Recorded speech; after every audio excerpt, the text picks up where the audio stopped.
Hi everyone, yasas que kalos sirtata to another episode of Dimitra's Dishes. Today we're going to be making a dark chocolate olive oil cake. It's going to be dense, delicious, decadent, so good.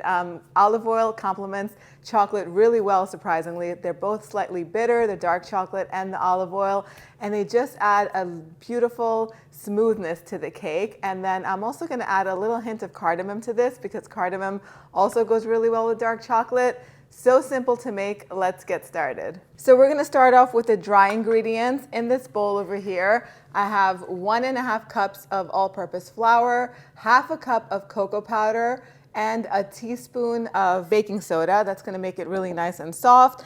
To that, I'm going to add half a teaspoon of ground cardamom. If you don't like cardamom, or if you don't have cardamom that's already ground, or cardamom seeds that you can grind up, then cinnamon is a good substitute because cinnamon also goes really well with chocolate, or leave it all out. And I'm starting with the dry ingredients, so I just use 1 whisk for this. I'm going to whisk this all together and set it aside. Now we're going to do the wet ingredients. Over here I have 5 ounces of dark chocolate. To that I'm going to add a teaspoon of instant, what is this called? Instant coffee. If you have coffee left over from the morning, you can use that, but I make Greek coffee and I never have leftovers, so a teaspoon of that, and I'm going to add to this half a cup of boiling hot water and just whisk that all up until it's smooth. To that I'm going to add 2 teaspoons of pure vanilla extract and the olive oil. So I'm going to add 3/4 cup of olive oil. I like to do half a cup of a light olive oil that doesn't have so much olive flavor, or you could do it all really good quality extra virgin cold pressed olive oil. It's just going to have more of that olive oil flavor if you do that. And then 1/4 cup of really good quality extra virgin cold pressed Greek olive oil. You can find this one in our shop, and it comes from my family's olive trees in Crete.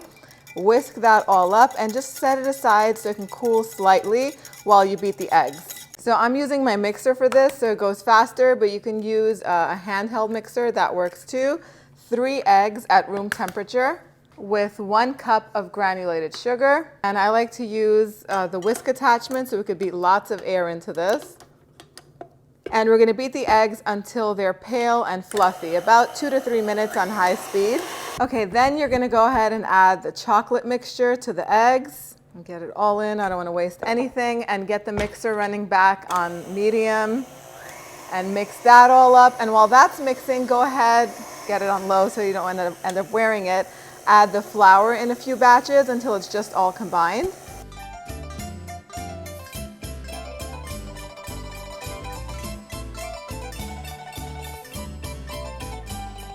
And always go in with a spatula and mix it all up so that way anything that's stuck to the bottom or the sides of the mixing bowl gets incorporated evenly.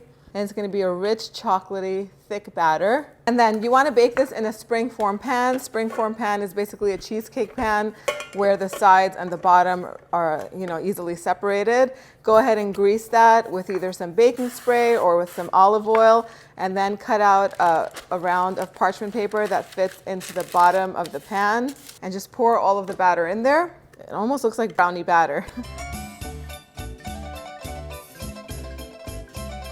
And just smooth it all out so that way it bakes evenly. And I always like to put a springform pan especially over a baking pan because sometimes they tend to leak.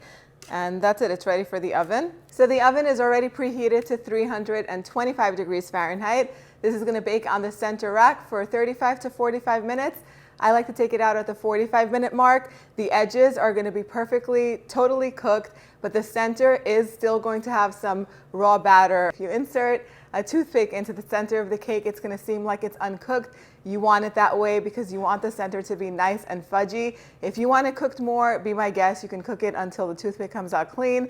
I don't recommend it. I like it fudgy and moist in the center. Once it comes out of the oven, you want it to cool completely. But while it's baking, we're going to make the ganache that's going to go on top. Okay, so we're going to ice this cake once it's done with a ganache. I have half a cup of heavy whipping cream here. It's steaming hot. You want to make sure that it's almost boiling. And 4 ounces, I'm using semi-sweet chocolate.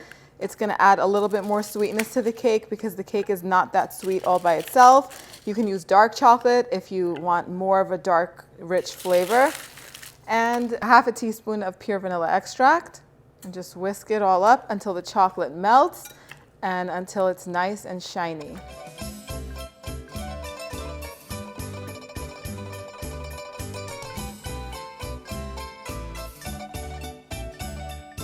All right, so the cake is ready, and once it was done, I let it cool completely, and then I poured, of course first, I took it out of the pan and transferred it to a serving platter. I like to put it on a cake platter. You can put it on anything. A cutting board would be nice. Make it nice and rustic. Now, when I was recipe testing, it took 45 minutes in the oven and it was still very dense in the center, so I wasn't able to take off the parchment paper. However, this time I feel like it baked into more of like a cake. It had more of like a cake texture, so it was easy to remove the parchment. I'm gonna let you use your judgment. I don't want you to try to take out the parchment paper and then the whole cake fall apart. So if it's more firm, go ahead and take out the parchment. Otherwise, leave it on. It's going to be fine. You can serve. You can lift the cake out of the parchment later on. No big deal. I poured the ganache on top and then I carefully spreaded it so it can drip down the sides. I really love the way ganache dripping down the sides looks on the cake. It gives it a little bit more of an elegant touch. And then it is time to serve. Now, I like to serve this with a dollop of whipped cream. I've made whipped cream so many times on this channel. That's why this time I didn't record it. It's basically heavy cream, powdered sugar to your liking, and a little splash of vanilla extract. You can put some cardamom in here too, and you just whip that all up until it's nice and thick and creamy, and you could dollop that on top of the cake and it's gonna be delicious. Some berries would be nice too, although I don't have any right now.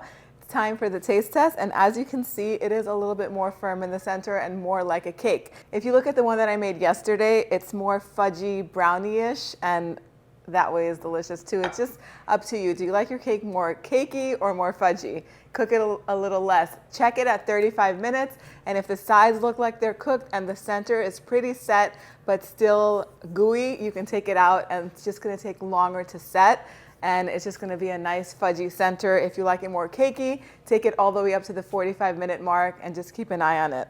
I'm drooling. I need to take a little bite.